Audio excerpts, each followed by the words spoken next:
Well, what is going on, everybody? Welcome everybody into the Hump Day Hotline on the Overreaction Sports Network, powered by Believe. My name is Joe Miller. You can find me on Twitter at Joe Miller Wired. That guy right there is Jay Spence the King, and you cannot find him currently on Twitter. And I'm jealous. I'll say that, and I'll leave it there. But it is so good to have every single one of you guys with us, joining us. Please do us a favor. Please hump that like, jump on that like, smash it, as the young kids like to say. Also subscribe, whatever platform you are consuming this vidcast on right now. If you could please do us a favor and subscribe, hit the notifications button. You can also comment after this show has aired live. We do go back, Jerry, John, myself, Jay Spencer King, everybody kind of goes back and responds to comments. So if you've got something you want to say regarding what we've said, we do check those comments. We get notified. Also, if you want any of our content after it's aired live on YouTube, you can find it on any podcast platform in podcast form. Just type in the search Overreaction Buff and it'll come up. Please also do us a favor, go to overreactionbuffalo.com and bookmark that page. And then every social media platform out there, we are also on, again, Overreaction Buff. But it is so good to have every single one of you guys joining us. Welcome to everybody that's in the comments section, live on YouTube. If you're not on YouTube, jump over to YouTube right now. Easiest place to interact with us and with everybody else, but it is good to have you guys. The Buffalo Bills, Jay Spence the King, are 10-2. Wait, can I pause real quick? Yes. A dope way to interact with us on Sundays, if you sign up for our Discord chat, would be fun. We kick it on Sundays. I'm sorry, I just wanted to say that it's a party. I think Bruce says that it's a party all the time. All the time, yeah. And I think I need to update the invite. So yes, that is. There are several people actually that hang out in this comment section on YouTube that also hang out with us in the Discord chat. But what was I going to say? Where was I going with that? 10-2. The Buffalo Bills are 10-2. They are AFC East champions for the 5th consecutive time. Hashtag Wildest Dreams Land. Our quarterback is doing only quarterback in the history of the NFL things again. Hashtag Wildest Dreams Land. And Micah Hyde is the worst kept secret in the NFL for the Buffalo Bills. Micah Hyde is once again above. It's there's something to be said for the fact that they never cleaned out his locker. Vaughn talked about it today. He's all season long, his locker with his jerseys been sitting there. And then I think he said, and then all of a sudden it wasn't. They took all the stuff out. And he was like, I guess Micah's not coming back. And then this morning he pulled into the parking lot, and Mike and him, he said, we're fighting for the same parking spot. And he's like, who's this joker trying to get my parking spot? And it turns out to be Micah Hyde. He's like, the thing is, it's like you said, it's the worst kept secret, and I think it's the biggest non-surprise in the world. Right. One of those things where I feel like during the summertime we all talked about, well, when will Micah come back? Not like they worded it. Yeah, it was the way they all said it. They were like, he's not currently on the roster, right? Yeah. I mean, it was it was the way they worded it. There was no Micah Hyde is not here. He is not a Buffalo Bill. Nobody ever said that. Nobody ever said Micah Hyde is not a Buffalo Bill. It was just he's not currently on the roster. And there was different ways that it was worded. I am surprised, as much as I know you have not seen a whole lot of the interaction on social media. I'm actually surprised about a bunch of things. And we could talk about some of those bunch of things that I'm surprised about. First one being, how many people are you and I interacted today, and because we were talking about this show tonight, and I was like, oh, because it happened when we were texting. I was like, Micah Hyde is back, he's been re-signed. And you were like, I'm not sure we need him. And it's interesting to me how this season has unfolded, where we were. Just throw me under the bus, Joe. Just throw me under the bus. No, because I'm gonna go there too. I'm joking. I know. Yeah. It's interesting to me because we were all worried about the safety position. Howard Simon was on the beat yesterday, and he talked about that was the greatest position of concern for all of us, the safety position, with Taylor Rapp, and not as much Taylor Rapp, minorly Taylor Rapp, but very much Damar Hamlin. Can't wait for Micah to get back. Can't wait. We need him to be rested. Want him to be rested. Can't wait for him to get back. Damar Hamlin, Taylor Rapp has been outstanding. We gave him awards, right, for the midseason show or the bye week show. Damar has made his fair share of mistakes as a third-year safety in the NFL, I think. I think you think so too, right? As far as that goes. I do. And now all of a sudden Mike is back, and there's an overwhelming feeling, and I don't necessarily not share those same sentiments of, well, I hope he doesn't disrupt what's going on in the defensive backfield with the safeties. And is Micah Hyde not an upgrade over Damar Hamlin? Is he or is he not? Now we'll get into his role, but I'm just talking about the initial reaction to Bills Mafia. I think this is one of those cool moments when, because normally I think I'm one of the guys that's like, as a fan base, we're cocky and we're this and that. This is one of those fun moments when I can sit back and say, you know what? The Buffalo Bills fan base is one of the smartest fan bases in the NFL. And I think it's consistent with when a signing happens. I think it's consistent when draft picks and just anything that happens with the Buffalo Bills. It could be the last guy signed to the practice squad after, just literally everything falls. And we know that guy. We know where he went to college. We know how many tackles he had in his last college game. We know what high school he went to. So I just think the fan base has a good feel on the fact that, hey, we're 10-2 and we've only given up 10 points. We've given up more than 10 points 4 out of 10 games, whatever it is, we've absolutely done a great job on defense. I've been one of the loudest, hey, our safeties are Damar got to go. Listen, at this point, I can't complain. And I don't think that do I think Damar should be the starter for years to come? No. But I think right now, what we're seeing from this defense is a classic Sean McDermott defense where they give up whatever they feel between the 20s and then they shut you down in the red zone. And the thing that I love about it is they're young and fast. And as much as I have issues with certain things about coverage and as much as I have certain issues with, look, they're playing fast and they are getting to it, man. And teams that I've been nervous about going into the games. Now, Christian McCaffrey's knee injury, I think, had a lot to do with the way that game went. We were going to win. I don't think we weren't going to win at all, but I think they would have scored more than 10 points. The way that run game looked before McCaffrey went out, they would have absolutely scored more than 10 points.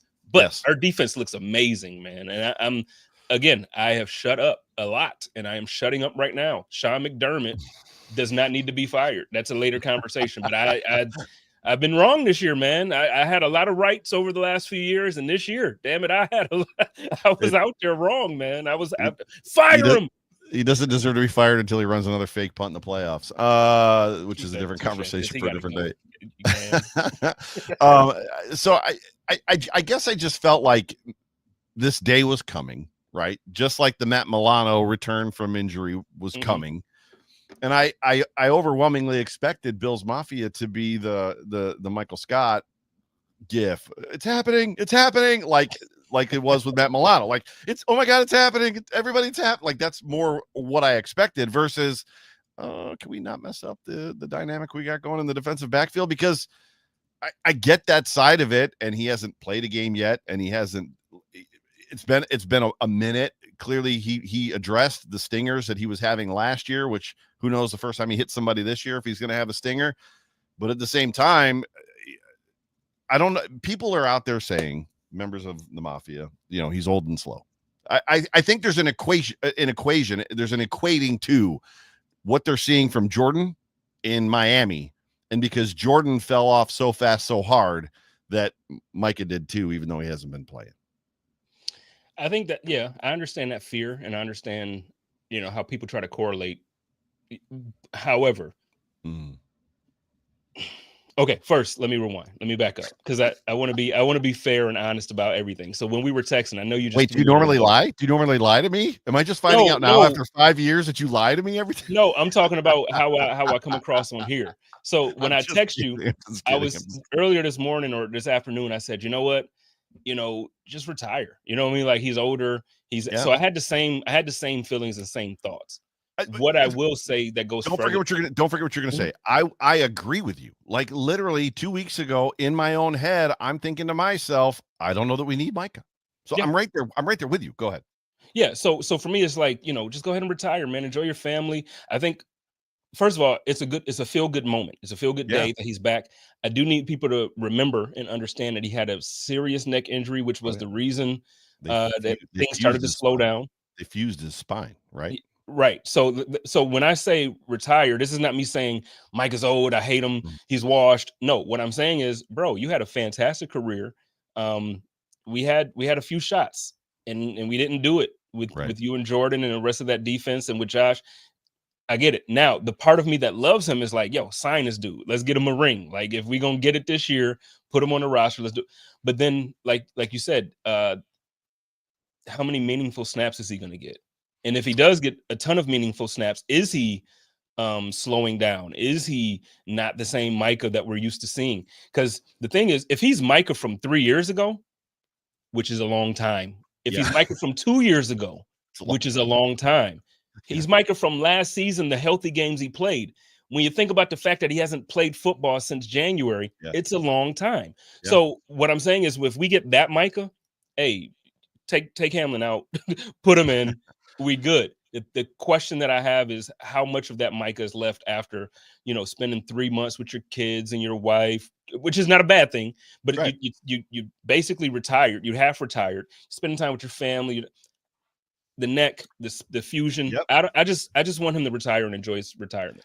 I've given a bunch of thought. So to what you're speaking to specifically today. So Coach came out and said in true Sean McDermott fashion, and I say that because of what he said. He very much downplayed it, and he said, it was very Amari Cooper reminiscent of bringing in Amari Cooper. I don't know what his role is going to be outside of he is now on the team, and I'm not mad at anybody.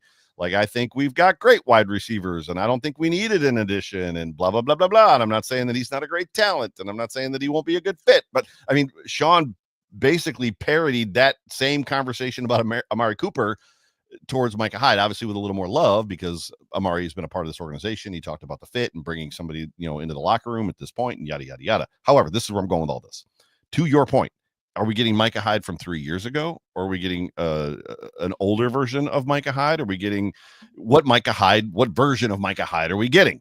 And I would take it. We can live in this space because we've had this coaching staff for so long, and we've seen so many revisions of this team that we can recall on past history. And the past history that I want to recall on, as I think through this situation, is Cole Beasley, because you and I sat on this show. I feel like as content creators, we were one of the first ones that said the Bills are missing that Cole Beasley role.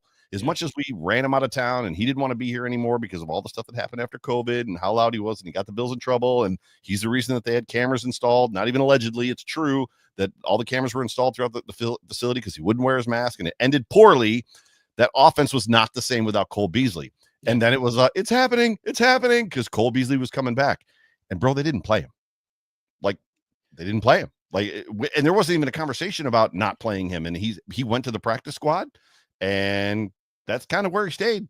And I wonder, as much as they're not similar situations of why they brought Cole back, maybe there is some similar situations, which is the coaching piece, the being the veteran on the roster, and those things that I think that they wanted Cole to kind of do, versus going in and being like, day one, you're back, jump in there. You're now playing 80% of the snaps as a wide receiver in the slot.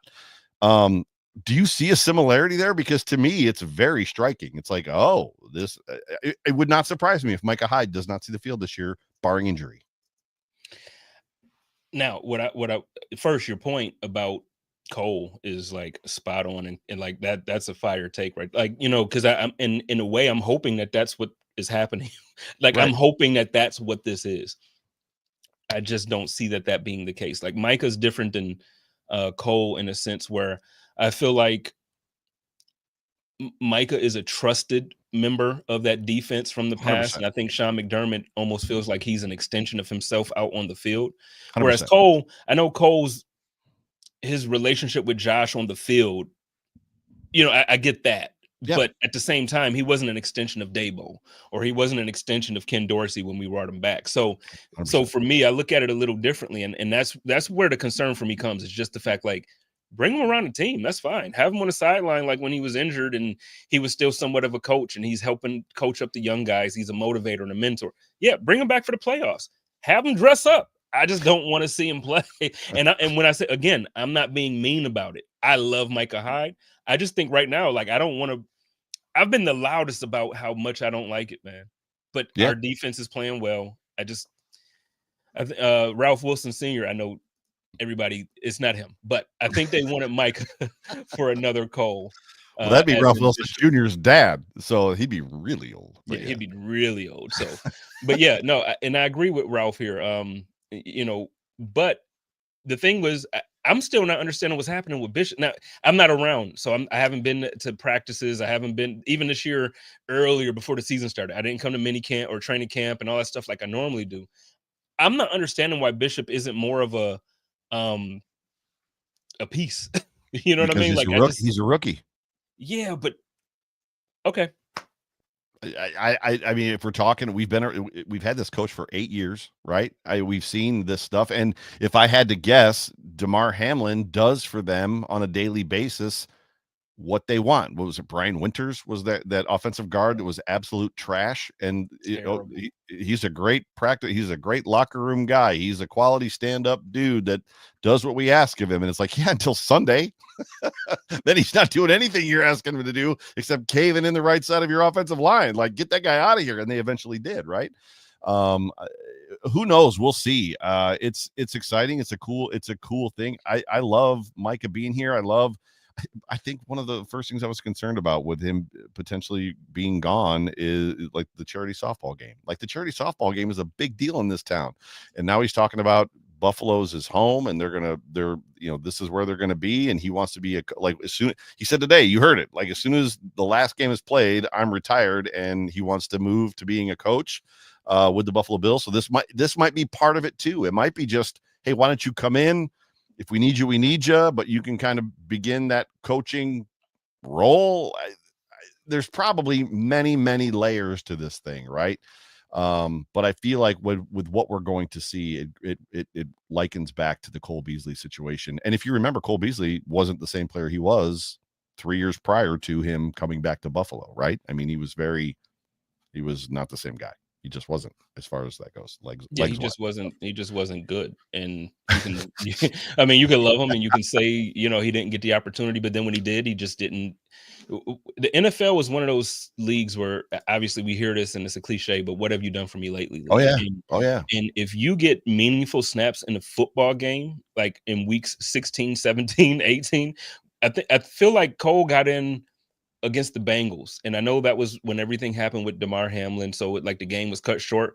But I think, like, if I'm remembering correctly, like the first Bills drive, we were headed down to the end zone and Cole missed a reception where first Josh overthrew him on one, but then there was another that Cole, he just didn't connect. He didn't make the type of move. And I just feel like, at that point, like, all right, he's not the same Cole for Josh that he is. Let's go ahead and pull this guy.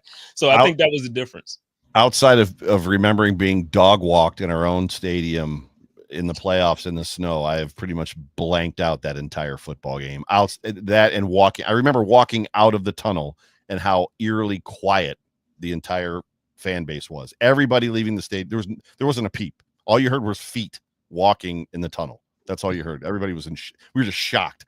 Outside of that, I don't remember anything from that stupid football game. Like, it was just, anyway. Yeah, I have a bad habit of going back to watch games. I gotta stop. I gotta stop. Speaking of other things that like make no sense to me, one of the other things is around, and you talked about it, I think, if not, I thought you did, the coach of the year thing for Sean McDermott. Like, it's reached the point, the Josh Allen MVP conversation, and Emmanuel Acho and his words today and what he said about just, if Josh doesn't ever win an MVP or a Super Bowl, that, history's not going to remember him and blah, blah, blah. And I kind of understand it and I concur. I don't understand the conversation right now about, well, Josh doesn't have the numbers because obviously Lamar didn't, the two MVPs he didn't have the numbers. Josh crushed his numbers, but Lamar won the MVP. So I don't know why all of a sudden that's coming back, but that's typical media stuff. But what's funny to me about Coach is the national media people, Diana Rossini, like there's a list of like the top 5 choices for Coach of the Year. And Diana Rossini's like, why is Sean McDermott not on this list? That's where we are. That's where we're at. And I responded, I was like, as a Bills fan, we expect this. We expect Sean McDermott not to ever be on this list, ever. Well, this is when, like, the argument. So in the years past, when it's like, it's tough for me to say that, for instance, this year, I had a conversation earlier this month about John Harbaugh or Jim Harbaugh. And I'm like, it's tough for me to give really either of the Harbaughs the coach of the year, but like specifically in Baltimore, when you have Lamar Jackson and he's Derrick considered Henry every year. He's considered every year. So it's like when you have that type of now.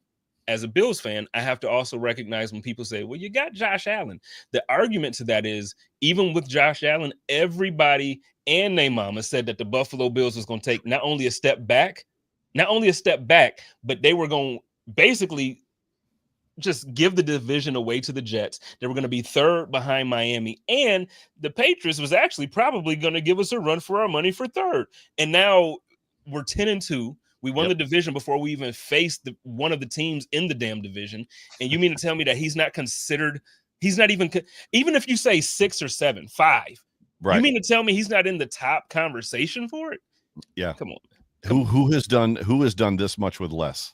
With this much turnover? Who? Like name me some Buffalo Rumblings. I'm sorry. Well, that was a shot. I shouldn't have said that. I shouldn't have did that. I'm sorry. I'm gonna get in trouble for that one.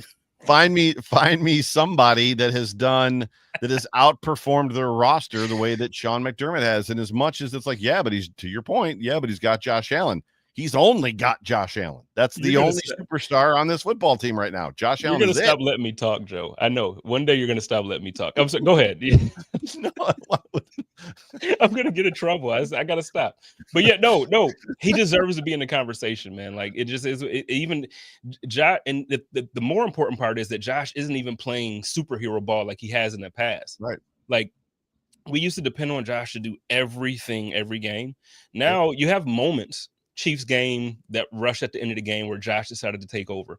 You have certain moments when you see this version of Josh, but all season we've seen Khalil Shakir consistently be the receiver that the Stephon Diggs was supposed to be. We consistently see, there's things that we're seeing that we weren't seeing. Right. Look at the run game. Are you kidding me with this run game? So it's just like now Sean McDermott is getting his guys to, like you mentioned, with less, he's getting his guys to give you, we're looking like at 10-2, we're looking like the greatest show on turf, man. Like, look at the numbers our offense are putting up. Look at what the defense is happening. Okay. Yards, no, I get it. We're not close. Codrington on special teams. I mean, it's like, what are you saying? And you're not even putting him in the. If you don't want to give it to him, fine. For me, Dan Quinn is at the top of my list just because he has a rookie quarterback. Yeah, rookie quarterback doing what he's doing is amazing, but Sean McDermott not being at least considered in the conversation, that's just blasphemy, man. I agree. Where are you at on the Josh Allen MVP thing? Does he have to have it? Does he need it? Do you want him to have it? I've spent the year being like, I don't give a about the MVP, and now I'm at the point of like, I feel like it's right there. I feel like it's right there, and now I want it. Now I want the MVP. See, I want him to have it, but not if it costs something else. Fair. Because it's like right now, I think he's playing the best football of his career. And so for me, if you keep playing like this and win it, fine. But don't try to win it and do too much and figure things like just keep doing what you're doing. Because what you're doing is every year. How many years have we said, man, if Josh just really takes what the defense gives him every single play and then decides to be Josh when he needs to be, like he would be MVP every year. And this is the first season that we're seeing Josh literally take what the offense or what the defense is giving him. The two losses. The two losses are the only two games where he has chosen the hard throws over the easy throws. Absolutely. And you see what happens when that happens. So the MVP and Super Bowl winner, in what is a recurring theme this year for me, backtracking on things that I've misspoken about. This past week on the Aftermath, I said that I heard this somewhere. I swear to you, I heard not last year but 2 years ago that nobody that has ever, it was around the time that Aaron Rodgers won his last MVP, that no quarterback that has won the MVP has gone on to win the Super Bowl. And I don't know, maybe I misheard it. They were just talking about Aaron, that Aaron had never won this MVP and then won the Super Bowl. But apparently you sent me a text today that 5 quarterbacks have indeed won the MVP and the Super Bowl. Brett Favre in 1996, Steve Young in 94, Joe Montana 89, Terry Bradshaw 78, and Bart Starr in 1966. So Joe Miller, wrong again. Not that doesn't happen all the time, because it seems to happen all the time. But it is what it is. But so where are you at? Do you want? I know you want the Super Bowl. You want the chip. But do you feel like there's validation in? Oh, I want it all. So to Emmanuel Acho, did you see his thing on the facility today when he talked No, about he's it? terrible. I don't watch him, but I'll watch it just because you said it. He's starting to get run. He's starting to get run on Twitter a lot. Like people, like I call him the flavor of the moment. Like that. Like I'm now responding to his stuff about him being the flavor of the moment. Like how can you? And Andy has an MVP vote, and it's like how can you have an MVP vote when you're the flavor of the moment guy? You are that guy that's flavor of the moment. Mm-hmm. And today he made a relatively strong case, and even inside of his case that he was making, he doesn't realize it, but he strengthened the argument with Bills Mafia because he was talking about Josh not having any accolades but a ton of yards. And nobody, when you talk about the history of the NFL, do you talk about a guy that just has a ton of yards? Are you laughing at me or? No, I'm laughing at him. Like, oh yeah. Like, okay, so you're taking something positive away. Go ahead. I'm listening. Right. Like, Gotcha. But like, so like all he's got is a ton of yards, touchdowns. Great. But he doesn't have any MVPs. He doesn't have any first team all pros. He does. Well, and Shady was like, right. He doesn't a Super Bowl appearance. Is he going to have one?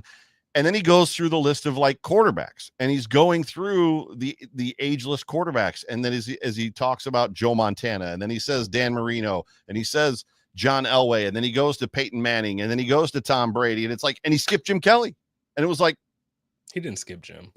He did. He didn't. Literally. Jim ain't like that. Come on, man. Like we do this every year, Joe. Jim ain't like that. But my point is Jim, even with 4 appearances and Jim has 1 victory, he's in that, like he gets mentioned, but this happens. I don't think he does, man. Jim was not that dude. That's not the conversation. You don't want to have that. I know you like Jim more than me. Anyways, so he made the point, and I feel like there's relevance to what he said. Like if Josh Allen finishes as the all-time lead, there's quarterbacks out there that are the all-time leaders of their teams, their respective franchises, in touchdowns and in yards and in wins and playoff appearances and playoff wins that don't have Super Bowls or MVPs that are never talked about ever. Guys that you and I would sit here going, okay, who we thinking of? Which guy? That guy. Like, I mean, we could say 20 years. We're talking about so many guys. There's so many guys. About 20 years. We're talking about 20 years from now. 20 years, right? There's so many guys, and Josh should be in the comment. So, again, you said he's a flavor of the month or flavor of the moment guy, and which is part of the reason why I don't watch him and listen to his pods and all that stuff, because I feel like he goes with whatever direction the wind is going. That's where he is, and to have an MVP vote based on that is dangerous in my opinion, because that's why you have guys missing out on unanimous MVPs because they give it 1 vote to it's crazy.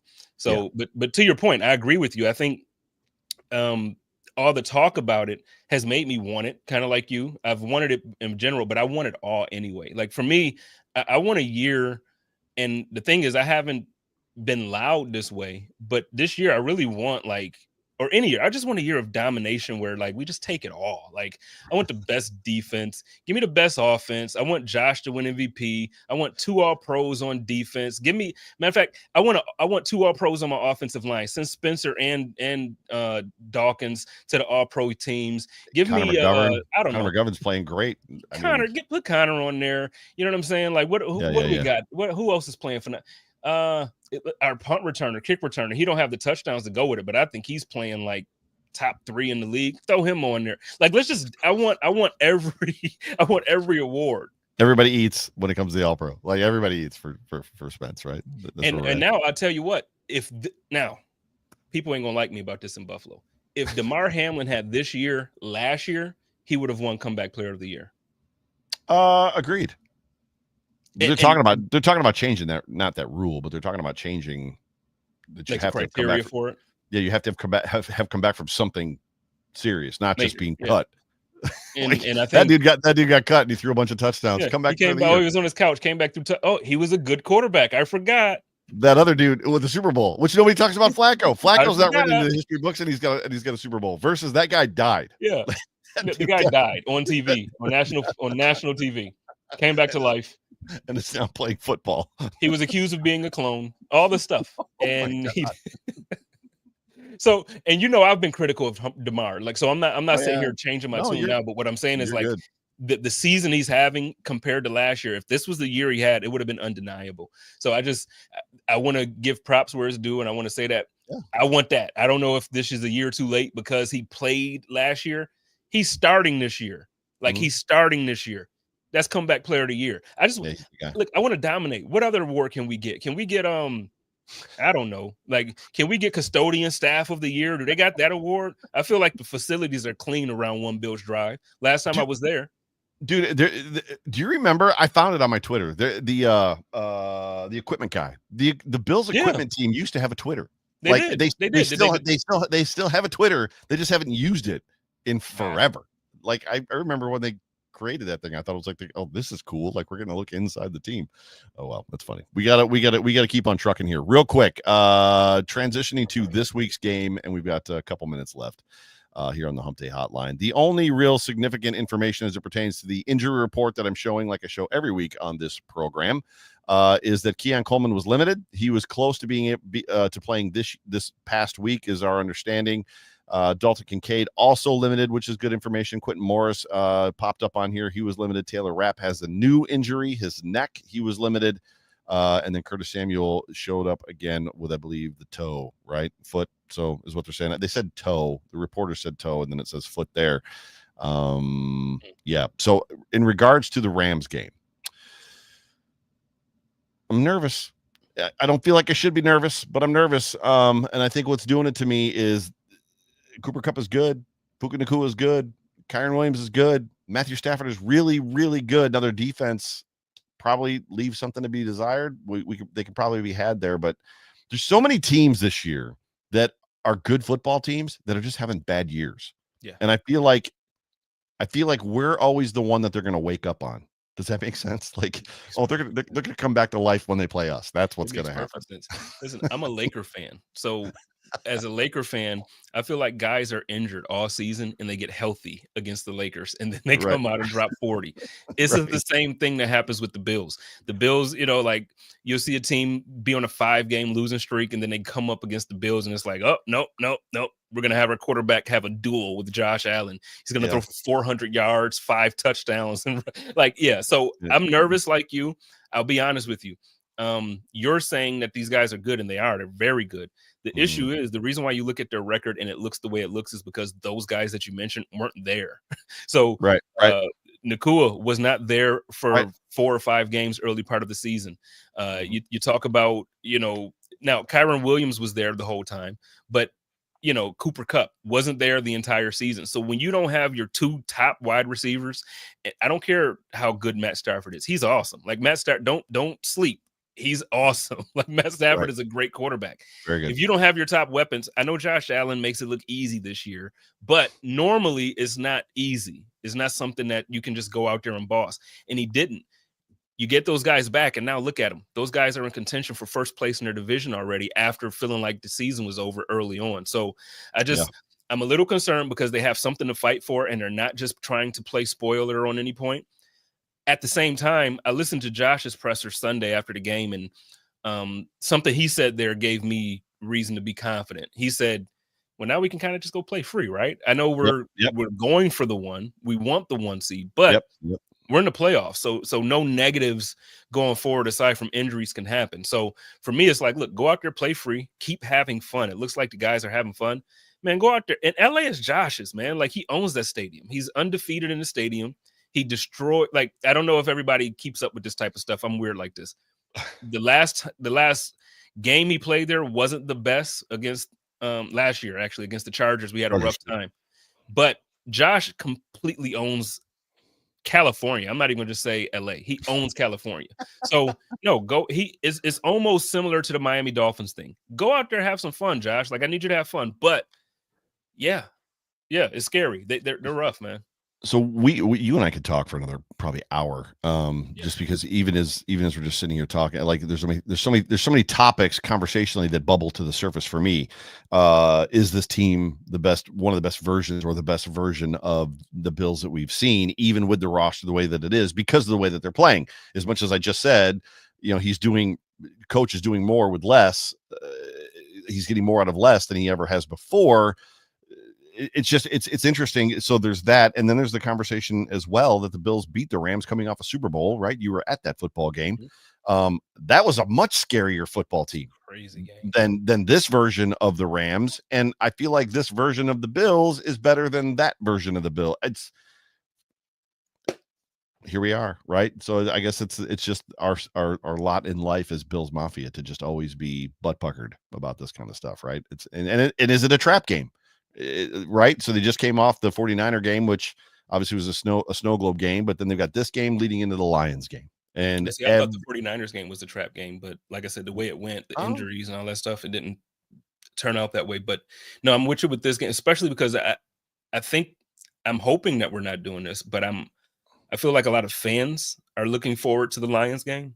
You know what I'm saying? So it's like they're overlooking based on the record. It's like, yeah, okay, we got the Rams, but that Lions game gonna be good. You know, and it's like it's a Super Bowl preview. I feel like it's going to be everybody has it marked as the game of the year, right? For the entire NFL, Bills Lions right now. Unless the Bills lose this week and the Lions lose, and then probably some of the shine falls off that game. But if both those teams come into that game with wins, it's the game of the year. That's the game everybody wants to watch. It replaces the Bills Chiefs game as the biggest game or the biggest matchup of the year. Absolutely. Correct. Yeah. And I'm looking forward to it. I'm scared now. We're a week ahead, so I'm not going to go deep here, but I'm scared of that game. Like, I'm scared shitless about that game. No, like, dude, we suck against the run. We suck. And I know we act like we don't want to admit it. And I know we just talked about how we give up stuff between the 20s. But, dude, when it comes to good running backs, I don't know what it is. We just can't do anything. And they have two of them. So the Bills are close at the bottom or close to the bottom in yards per carry, yards per rush in the NFL, but they're not. They're actually pretty high up on yards per game rushing. And the reason is because the Bills get out to a lead on teams, and then the lead increases, and opposing teams have to abandon the run. If somebody gets on top of them, like the Ravens, that can just keep running the ball down their throat, it puts the Bills in a very, very difficult position, even with the you've said it twice, the whole between the 20s thing, which we talked about it off air. Like, at some point in time, I'm just now getting to the point of convincing myself that if the Bills are on defense and the opposing team is on their own 30 and they rip off a 12-yard run, it's not a big deal, right? And we saw it in this Niners game. Once they get to the 20s, hold them to field goals, we'll score touchdowns. That's exactly what happened in the 49ers game. Like, we held them to field goals, one was missed, and we were scoring touchdowns. That is the recipe for success for Sean McDermott's football team. Like, let them do whatever they want to do between the 20s, and then once they get down there, make them kick a field goal, we'll go down and score a touchdown. It's hard though, man. It's hard to watch people rip off 18-yard pass plays to wide open guys like at the 50. I tell you what, it on one hand, it sucks that it took me getting off Twitter to mature a little bit, because like, normally I would lose my mind when stuff like that happens. We're giving up all these runs in the first quarter or whatever. And like, I kid you not, this Sunday we have a group chat. It's like me, B, Daryl, Sterling. You know, we got it. And B was losing her mind. She's like, I'm about to turn this in. And I was like, B, we're good. You know what I mean? And it's like, no, we're good. I'm like, the first drive, we always kind of let them do things. It's always the first drive. They let them punch. The first drive. They let them punch. And then I told her, I was like, and then, you know, they're going to run a bit. They're going to run in between the 20s. I said, but yo, we going, and I kid you not, after the game, I look back and I'm like, this has happened every single week. I need to have this attitude every single week. It just so happens that now I'm not like on social media going crazy, like freaking out every bad play. Right. I've matured a bit, Joe. I've matured. Be proud of me. I like it. It's time. It's that time. We still don't have we're going to get to the last game of the season before we get the train horn. Although the Bills are 10-2, maybe we just leave the train horns out. Yeah, let's go without them this season. just until the season's over, and we'll see kind of where we end up. Not that the train horns jinxed us, because the train horns were awesome. So I took notes for the last game, the one, and then I ended up being out of town to revisit them. So I'll take notes this time too. If I can find my pen, as far as do last week, right? Well, no, we were off last week because of Thanksgiving. By the way, happy Thanksgiving. Same to you, man. I know we talked on Thanksgiving Day, but we talked the day before and on Thanksgiving, but happy Thanksgiving anyway. So this football game for me, Josh Allen. I think, to your point, Josh Allen loves that stadium. I think we're free. We can just go out there and play. Turns Josh Allen into a little bit more of a free Josh Allen. And I think somebody asked the question on Twitter, can Josh Allen score 13 more touchdowns? He's got 27 passing touchdowns right now, I think is the number, 27 total touchdowns. Can he get 13 more to get to 40, which would solidify that MVP conversation? And we've seen Petty coach before where he wants certain things to happen, even though he says that he doesn't. I bet you Josh throws for over 300 in this football game. I think we've called it a couple times and it hasn't really happened this year, but I bet you Josh throws for 330, probably 3 touchdowns in this football game, probably as a pick. So how that's my stat line. Are needed? The initial. How many 27, 13. It's either 17 or 13. I think it's 13. 13 in 5 games. He needs 13 and 5. Yeah, no, dude. I mean, are you kidding me? 13 and 5 games. Yes. Like we have Josh Allen, man. Like we've seen stretches where he's gone. Is that passing and rushing, or that's just passing? His total touchdowns, I believe, are 27 total touchdowns on the season. But I'll look it up while you give me your stat line for Josh Allen. Okay, yeah, but I just think that's correct. Like, yeah, Josh can do that, man, and the offense can be set up to do that. But I'm gonna go. I agree with you. I think Josh, he has fun when he's in LA. I think last year we were living in a moment of force the ball to Steph and force the ball to Gabe in that game when we played against the Chargers last year in December, and I don't think it was a good look. I think this year is going to be a completely different offense. I think Josh is going to go out there. I'm going to give Josh. He's going to have one of those games that's going to be in the running for player of the week for the AFC offensive side. I'm going to give him 375 in the air. Like it's going to be a game like that. It's going to be hot. A game like that. Yeah. I've been low. It's been like 200, 160, 175. I'm going to say this game, he's going 370. He's going to light a torch. Like not a match. He's going to light a torch on that stadium. It's going down. It's going down. How many touchdowns? He's going to have 3 in the air, 1 on the ground. Oh, you got him with 4 total. Yeah, I'm telling you, he's about to try and shut that MVP conversation down. It's not even, and when he gets the opportunity to either play against teams that he likes to play against or play in stadiums he enjoys playing in, we got to understand, this guy's from California. This is his home state. He loves this place. He's going to shut it down. California love. Yep, sorry. Shout out to Dr. Dre and Tupac. Let's get it.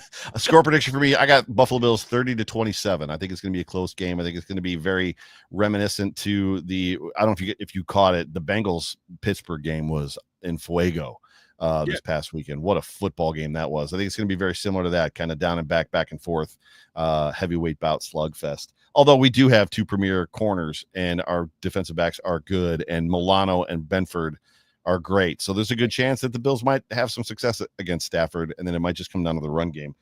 Josh Allen does have 27. He's got 20 passing touchdowns. He's got 6 rushing touchdown, and then his double dip with the receiving touchdown this past weekend. So what do you got for a score prediction?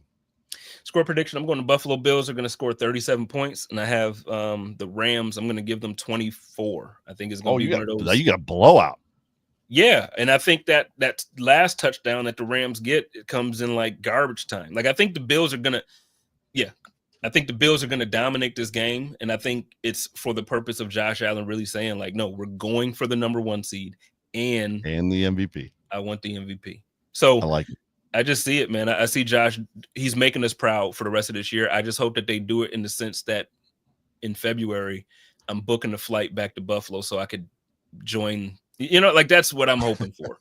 That's what I'm hoping for. I don't want to jump the gun. I texted somebody yesterday and I said, hey, if the Bills win the Super Bowl, we'd love to have you on like right afterwards. He was like, and he literally said to me, he goes, if the Bills win the Super Bowl, I might be drunk. I'm like, Joe, on Tuesday? Joe, if the Bills win the Super Bowl, I'm quitting my job, man. Oh, like, come on. Because I'm going to miss so much time. Like, I'm going to just tell you, I'm going to ruin myself. I'm going to be so drunk. I'm going to miss so much work. I'm going to lose friends. Like, I'm just telling you right now, I'm not answering phone calls. Like, I'm celebrating for a year. I may have responded when he said that with, I don't know that an entire city has ever been drunk before, like the whole entirety of the city. But if the Bills win a Super Bowl, it's going. The entire city will be wasted for Joe. Days. You know my father. Like you've met my father. My father will be drunk if the Bills. So for everybody in the comments or anybody listening who doesn't get that, my father is a preacher. Not that it matters. Like there's preachers, right. But my father's one of those preachers that's like, nope, no alcohol. The sin of liquor doesn't touch my lips. Like he's that type of preacher. Right. He will be drunk if we win the Super Bowl. I'm telling you right now, he's drinking Crown. I'm making it happen. That's amazing. On that note, this has been a fantastic show. It's I missed you last week. So good stuff. I'll get us out of here if that's all right with you. Any final words before I get us out of here? Last few weeks of the season, man, we should if I don't know how you feel about it, but I think we should kind of go maybe not back to a full hour, but at least 45. I feel like 45 was good for the last few weeks because I think it's ramping up to the point where the playoffs are getting here, and I think the conversations are a little more in depth. So I don't know how the people in the comments feel, but if everybody agrees there, and if you can carve out the time during this part of the year, man, I think it would be great for us to have the additional 15. Yeah, I have traveling. I've been grounded, meaning that they said no unnecessary travel. In fact, don't travel. So until the new year starts. So I won't be traveling again until January. So December is pretty much up. Although we've got 2 weeks coming up, Christmas Eve and New Year's Eve. I don't know that we're going to do shows on Christmas Eve and New Year's Eve.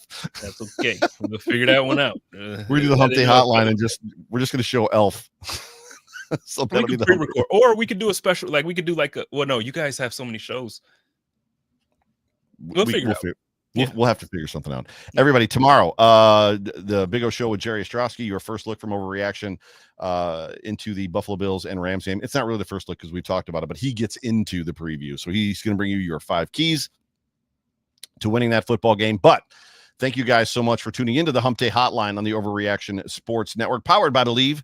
My name is Joe Miller. That guy right there is Jay Spence the King, one of my best friends in the entire world. And it has been a pleasure to hang out with you guys for about 46 or 47 minutes. And apparently we're going to make it so. So going on for the rest of the season, we're going to do a little bit longer shows, be a little more in depth, and kind of get into this whole thing. But for me, for John, for Jay Spence the King, for Jerry, for all of us here at Overreaction Sports, we love you guys. Go Bills. Go Bills.